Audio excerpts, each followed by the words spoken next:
Patricia Castillo. And we are here. Today is our Wednesday afternoon home buying seminar. We do it every Wednesday, 5 p.m. Pacific time, 8 p.m. Eastern time. We do it on a Zoom call. You're welcome to come in and participate with us. Or you can watch it live streamed on YouTube and Facebook and different social media.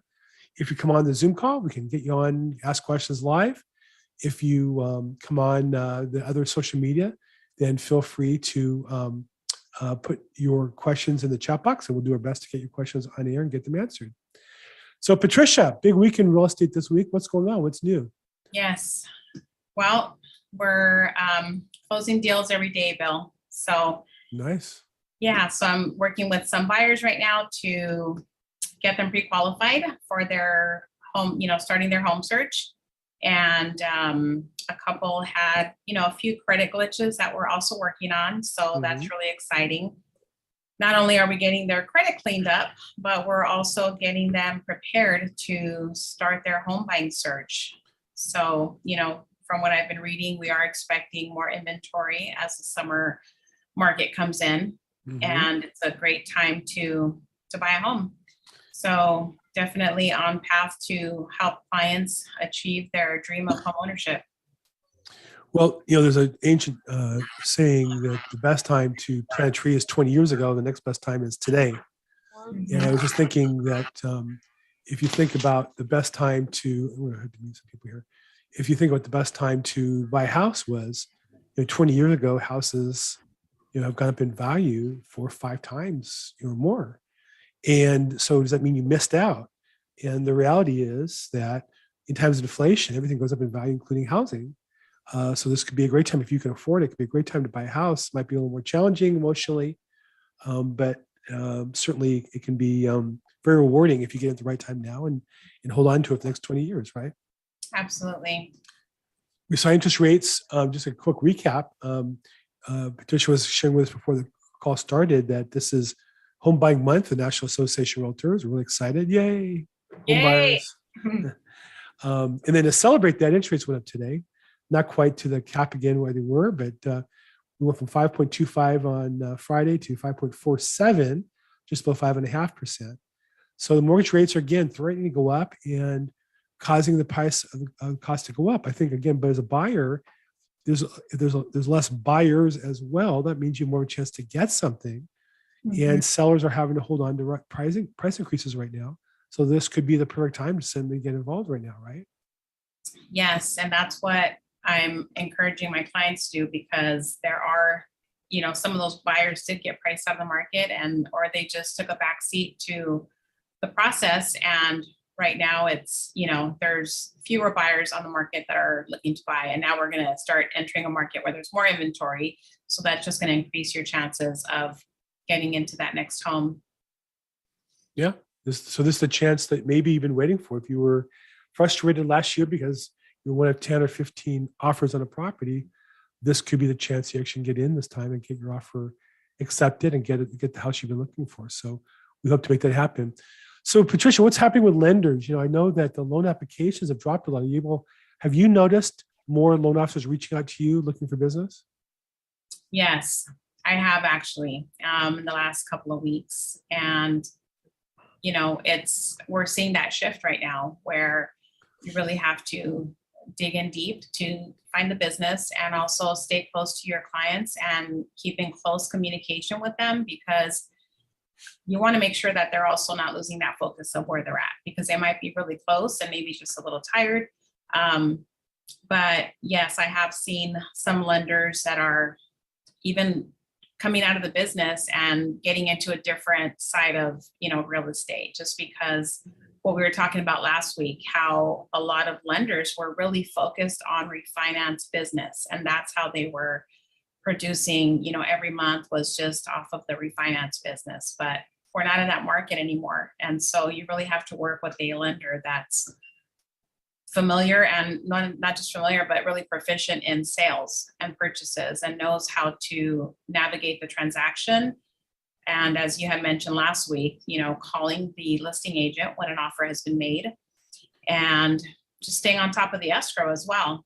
I mean, the lender's job is very critical as well. So it's important to have a good lender, strong lender that you're working with that's knowledgeable in purchases and that's going to do a good job for the client, get them through that process. And I think that a lot of customers suffered not getting the support and service they needed from loan officers. There were a handful of good ones who for the last few years made a good living helping buyers, but companies overall were so enamored with refinance business, they didn't give buyers the attention and service I think they need. I'll share with you a fascinating website. It's called thetruthaboutmortgage.com. There's a long list of mortgage layoffs, mergers, and closures.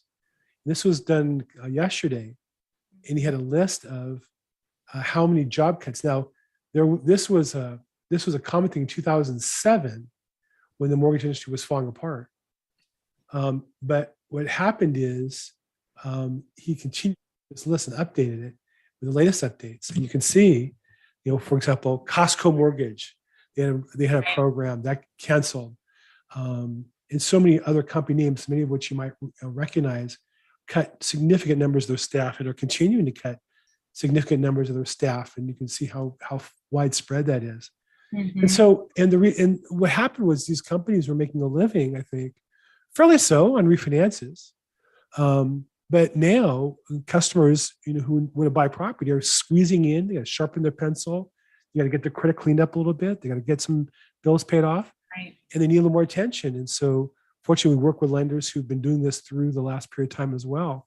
But this is the opportunity for a buyer to get the attention they need to get into the house that they want. So. Absolutely. Yeah, 100% agree. This other lender that just dropped out of the business is going into leasing, commercial leasing. Wow. Yeah. Wow. It's somebody that you and I know. So I'll share that information with you later. Please do. I'll be always curious to hear about people. Yeah, Wish her good luck. She's actually winding down her, I was starting to send her some referral business. And, where she's winding down her pipeline. So there is, another loan officer that is still in place and intact that she was working with side by side. So, we're working with them as well. Wow. Yeah, that's the business we're in, and it's a challenging market. Mm-hmm. What I can say is, so go ahead. Oh, no, I'll just comment after you, Bill, because it has to do with something I heard about this week in the broker room of, complaints with clients and real estate agents too. So I think it just goes back to that communication piece that we need to really be top notch, because if you're not explaining the process properly to your client and later on they feel like they missed out on something, they're going to be really upset. And right. If they don't get into the house that they wanted to get into, or they feel like, the agent wasn't performing for them or right. communicating what all of their options were, right. That's basically not providing that good quality service to your client. So you're doing a disservice to your client. And that's one of the things that we heard about from our broker this morning was that's one of the chief complaints that they've gotten this week, because I think the last 2 years, people were just so busy and pushing all of the deals through that a lot of the really important details were sometimes missed. Wow. Well, and so this is, yeah, I think what's clear is you have, in a hot market, you can cut corners and get away with it. And the rising value of everything kind of covers up mistakes, covers up shortcomings. But when the market, pauses a bit or catches up, then those mistakes can be costly. If the house is going up in value 10, 20% per year, nobody cares. If the value is flat, and if a buyer feels they overpaid by 5 or 10% because you misled them, then that becomes a problem to the seller, to the agents. And so this is the time to make sure you're working with professionals who are sharp, have their details together, are protecting you, protecting your business, protecting your finances. And the reason why we have these details, these compliance issues, is to protect our clients. It's not to create more work for ourselves. It's because we want to make sure that customers are protected. And when we do that, we follow those rules and procedures, then our customers end up with, equity in a house. In the long run, they can be protected. But when we cut corners, we expose our clients to litigation and lawsuits and complaints and things like that. So it's just really, really a time that changes and these transitions happen. This is where professionals stand out. And the other thing, if you were on the call, we had Tony Robbins, speaker Dragon on the other day. He was saying that the difference between part-time people and full-time people is full-time people, they're committed. This is like me. This is my business. I don't have a choice. Right. I have to have happy customers or I'm out of business. When you're part-time, you have happy customers. And then when you do a bad job and there's no more happy customers, you go into some other job. But this is where professionals shine in a market like this. So you want to make sure you work with professionals and work with people committed to helping you. Yeah, absolutely. Well, look, this is meant to be participative. So if anybody on the call, I see a few people lingering in the background, you're welcome to raise your hand in the Zoom call or put it in the chat box. If you want to unmute yourself and just jump in family style, we're glad to take questions. Who's got a question here? We can help you guys with regarding buying property. Anybody? No? Now's the time, folks. Now's the time. Can you guys hear me okay? Yeah. Yes. Yeah, we continue to keep our fingers on the market and, constantly just going to Zillow and Redfin looking for something around Costa Mesa is, I think, where we, decided we really want to try to lay down roots. But I haven't seen prices really reduced at all. I've seen a couple little token $10,000 reduction just to get the label price reduced. I think they're trying to attract some attention. Sure. And I'm a strong believer that prices really blew up because of cheap money. That's what did it. Demand and people knowing they had to reinvest to avoid inflationary, inflation eating away their equity. Mm-hmm. People pulled the money out and bought more real estate, strong rental market. But I'd really like to know, and I may have asked this on a prior occasion, I'd really like to know your guys' opinions on, with higher rates, do you see a much bigger drawdown coming in pricing? It's all supply and demand based, right? So people say there's still such a high demand for housing, but there is. I mean, there's a question. There's more people than houses, and our population has been growing faster than the number of new houses. So there's no question there's more demand than there is supply.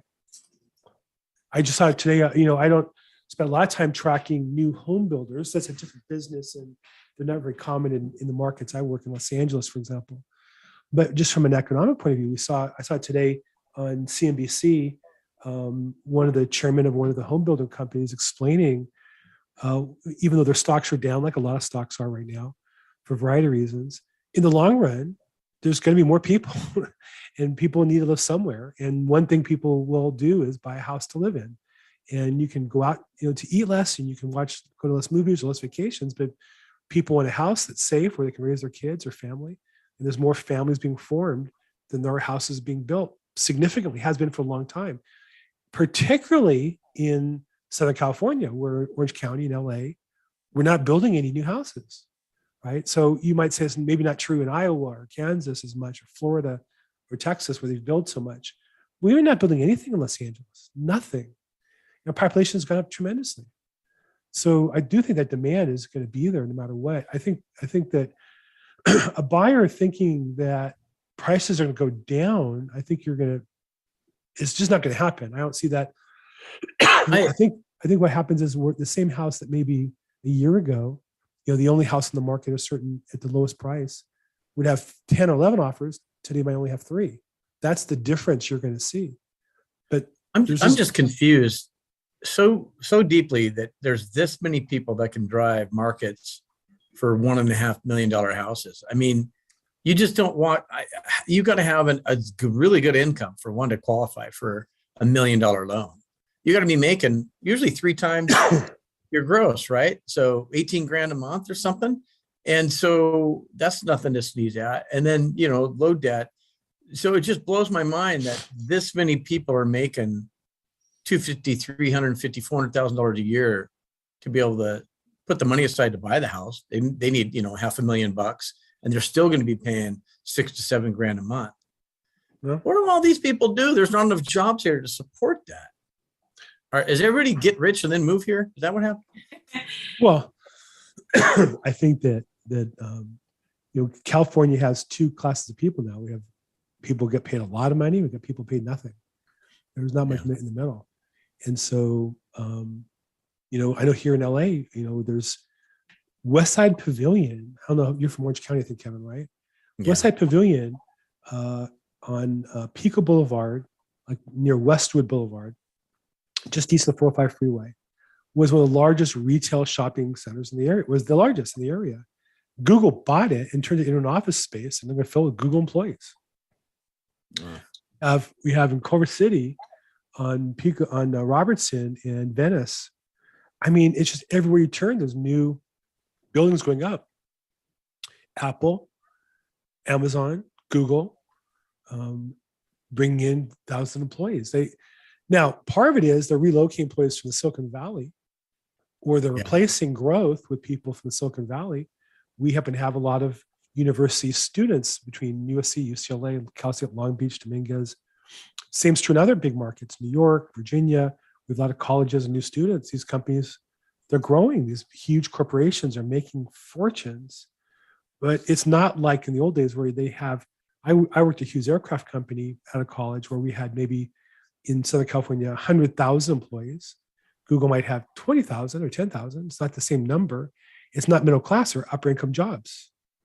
So there are a lot of people coming into town making those kind of salaries, and they tend to be, no kids. Yeah. One of the ramifications of same-sex couples, they tend not to have as many children as traditional, or what they're called intersex marriages. So you have less kids, and I think there's also a kind of cultural thing now of more people being single and not getting married till later. They have a lot of income and they can afford to live in more expensive properties. So yeah, there's those houses, they're not slowing down. The prices are not going down. What is happening, what you will see is there are certain sellers who are selling their house, maybe here in LA, for $2 million, and they're going to move to Florida. And their plan was to buy a house there for $500,000 and pocket the rest. Now that house gone to $800,000 or $900,000, and so they need to put more cash in, or they have to borrow money. And the ones who are going to borrow money, their interest rate went up. They're getting deterred. So you have sellers now who are going to. You have less sellers coming on the market because some of those who were going to borrow money when they sold, the payments got up and they decided they can stay where they're at, and they have a lower rate. They refinanced down to 2.75 or 3, and to buy a house at 5.5%, the payment goes up. So you have less sellers now moving. So what you have is even more. You have the same demand increasing on a diminishing supply. So yeah, there's a lot of people moving in with a lot of money. It is shocking, but there's a lot of it. So have you studied recent, inflow, outflow, or immigration, migration? Because the last time I looked at it, there was a net loss of residents, at least out of the Southern California area. So what you're referring to is interstate migration. So California is declining in that people are moving from California to other states. Overall, California's population is increasing because we're bringing in so many people internationally. One thing is to watch is that H-1B visa program. What is that? Well, that's Google and Amazon and Apple bringing in engineers from foreign countries like India and other countries where they're cheaper.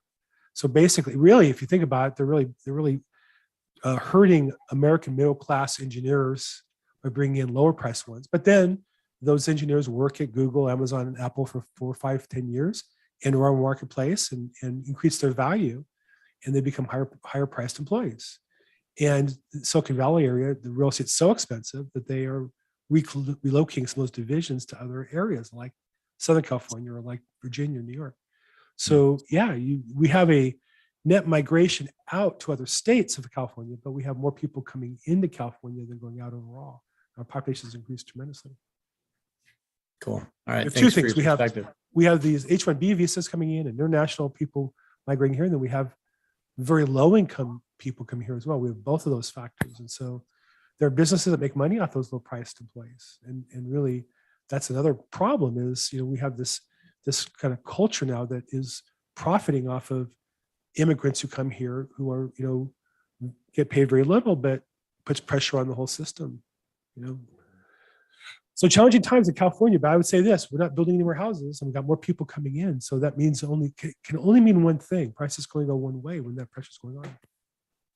Yeah. Yeah. Demand. I mean, it's perfect weather. The beach is here. There's a lot of great things going on in Southern California that it's hard to count out. Yeah. I mean, I used to live in Florida and I'd love to move there. We're not going because my wife and I have our first grandchild. He lives 4 blocks from us. So unless I want to get divorced, which I couldn't afford to move, not to mention she'd kill me before I could divorce her. But we're not going anywhere. But definitely there's a lot to offer. And when I compare myself to look at other areas, the weather's unbelievable. Now the quality of life is a lot less. One of the things we in California don't appreciate unless you travel other states. When's the last time, Kevin, you were traveled out of California? Yeah, I go quite often to Seattle where I have rental properties. So I can't speak to Seattle as much because I think it's similar to Los Angeles. But when you get to suburban areas, right? Not in Miami, Florida, but when you go to Boca Raton, or when you go to or Aventura or Sunrise, you get out of the main city, it's so much nicer, the life. Like here in LA, because of all the crime, every market is understaffed. Like everywhere I go to check out, you wait in line. There's not enough people to help you get stuff. You wait, to get at the pharmacy and such. That's not true elsewhere. It's because we're understaffed because those stores are losing money because of the crime going on here. And it really affects our lifestyle here in Southern California. Now, if you can order everything online and have it all delivered, I guess it doesn't matter as much. But restaurants closing. I saw another one today that we go to that's closed because of the pressure financially. So it is definitely challenging times, the lifestyle here. On the other hand, I went for a walk at noon today. It was just beautiful and tree-lined streets and hills and views and such. So it's a mixed bag for sure. What about how are landlords surviving here with, I know this isn't so much a landlord call, but another thing that we've thought about is just buying a multiplex, and sacrifice our lifestyle a little bit, but then we're staying in the rental game and allowing others to help us make that payment. And but yet I'm scared to death of that whole Southern California, well, most of it's LA County, but Orange County as well, picking up the rent restrictions, landlord restrictions, and there's people out there, landlords that haven't been able to collect rent for 2 years. They're still claiming a landlord emergency or, an emergency, state of emergency, which prevents landlords from properly evicting people. I don't even know how landlords can hold on to their properties. Now, as a rental property owner in Washington, I've had numerous checks come in from the state that's helping catch people up. Right. So I know the government up there is finally on the bandwagon and putting stuff together for landlords, but down here I've seen no relief. Well, I think that, I heard a great presentation by Anthony Walker. He's like one of the leading brokers for multifamily in the South Bay. And he described how his company has done so well through COVID. And what he emphasized was, and I see this in successful management teams on something that I invest in multifamily in other states of Florida and Texas. And what I've noticed the good management teams always emphasize is the importance of a sense of community and service to the tenants. And I think that, I've lived, before we bought our house, I lived in a large apartment building. My daughter and son-in-law live in a big apartment building managed by, owned by Donald Sterling, one of the largest, landlords in Los Angeles, former owner of the Clippers. And, in those places, they really treat the tenants poorly. Now, there might be a lot of reasons why. A lot of it's the regulation of the city makes it very uneconomical. But what happens is when the tenants don't feel committed, that's when they start not paying the rent and causing problems. But what Anthony was describing was how they screen so heavily when they put somebody in. Now, again, there's laws now being limiting what you can do, but he was describing how they screen for the credit profiles and the personality profiles, and they really are competing to get the best tenants possible. And as a result, they were collecting, I think, 95% of their rents. Citywide in Los Angeles, I think 11% of tenants haven't paid any rent for 2 years. So there are a lot of small mom and pop, landlords who got caught. And I know a number of my clients were, they didn't really keep up with the sophisticated techniques, and they ended up with a tenant who took advantage of them. And there's professional scam artists who haven't paid rent in 2 years, and they're never Yeah. going to pay rent again. Once you get behind, it's like you'll never pay it again, because now you have no reference. You can't get an apartment somewhere else, and they're just never going to pay on time. And so that's a problem. But I do think the answer to that is to this. You need professionals to guide you, professional property managers who can help you get a good tenant and or tenants, and have a system in place to stay in touch with them and follow things very closely. So I would not personally invest in property in Los Angeles or California. I just think the laws, as bad as the laws are, they're going to get worse. I think states committed to being more. This is the plan. I don't think this is a aberration or it's a mistake. I think this is the plan in the long run. In San Francisco, they're almost taking the property away from the owners. They're charging now. They're charging for vacancies. So here, if you're a landlord and you can't find a good tenant for whatever reasons, and your property's vacant, I forget the exact term, 2 months or 6 months, they're going to charge you for it. And in essence, that's just taking your property away. You can't even let it sit there and appreciate. You have to pay the money. So you have to be very careful with tenant property and know what you're doing and be professional about it. Thanks for the comments. Sure. So I belong to the Apartment Owner Association. They're really good at bringing information, what's going on in the market, and good vendors and such. So if you're going to invest, we want to make sure you get some good people.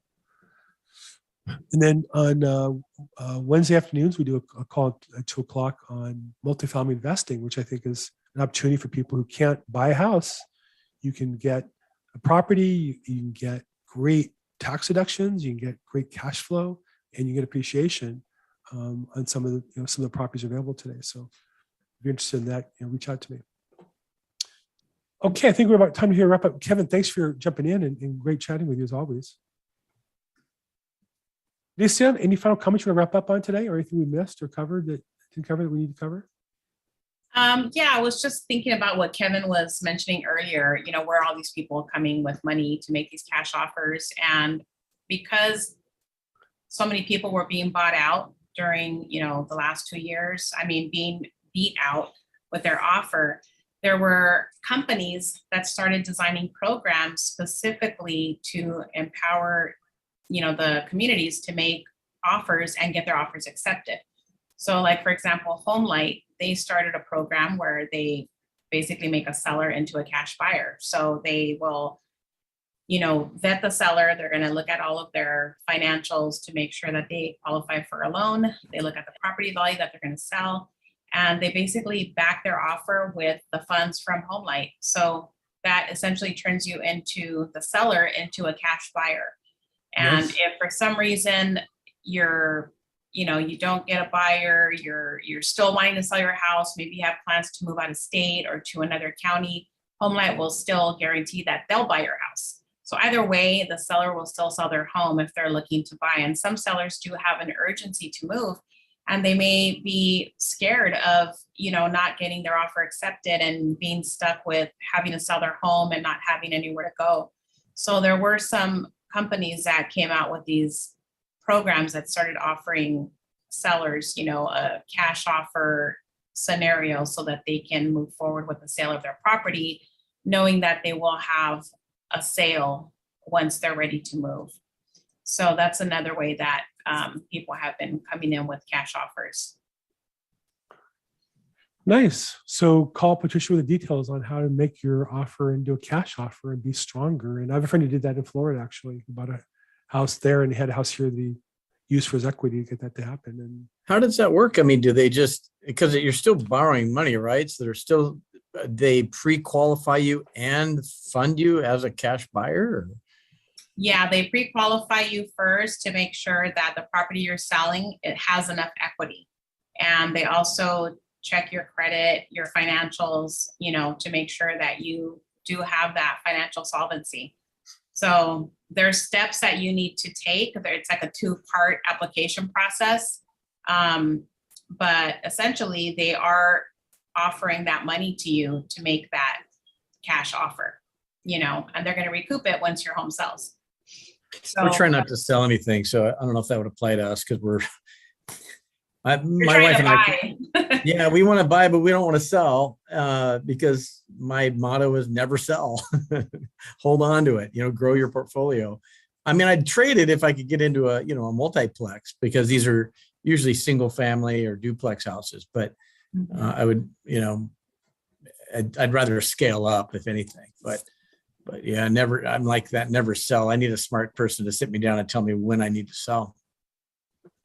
Well, the cash flows, the time, it's like a portfolio. The time to sell is when you can, buy something and then restructure your debt percentage that's going to achieve your financial goals.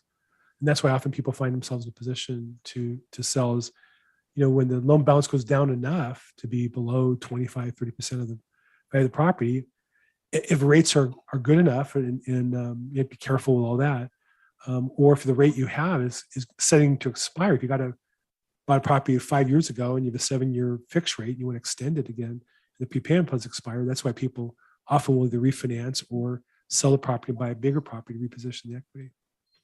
So that's exactly what I just did. I just took a rental I owned for cash. Well, I only had 50 grand on it, and I just refied that just 2 weeks ago. So now I'm sitting on money. It's slowly eroding from inflation, but I need to replace that money into something else. So, but we're doing one more. We're doing one more property refi. So, we'll have a big down payment. But again, I don't believe in putting big down payments down. It's just like having money in the bank with no interest.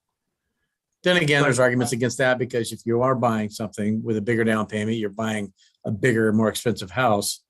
Theoretically, in Southern California, that is going to keep going up. Theoretically, and I think that in the long run, that's proven to be the case too. And I don't see why that would change. I don't know that it will go up as fast as it has, but it certainly seems that there's no place for values to go but up, especially until some sellers have to sell, right? Yeah, and I've been meaning to sign up, get in front of your probate classes. I think that's a great way to find a deal. Can be. Okay, good. Well, look, that's a whole nother perspective, buying investment property. And appreciate the input and discussion there. But did you say any last comments you want to say before we sign off for today? Yeah, I just wanted to circle back on our, credit repair expert that we had on the call about 2 months ago. We had Jeff on the call, and don't let little obstacles like that scare you. They're just obstacles, and we can help you get through that rough patch. So this is a good time to get the ball rolling if you're interested in applying for a home loan or just getting your credit repaired. I mean, we can help you with that as well. Nice. Okay. Well, look, we do this call every Wednesday, 5 p.m. Pacific, 8 p.m. Eastern. We live stream it on YouTube and Facebook and record it for social media. You can catch Patricia there or me there and other people, friends like Kevin and Raina. Appreciate you guys jumping in today. Thanks so much for joining, watching, and as always, make this your best week ever. Thanks so much, everybody. Thank you, everybody. Thank you, Patricia.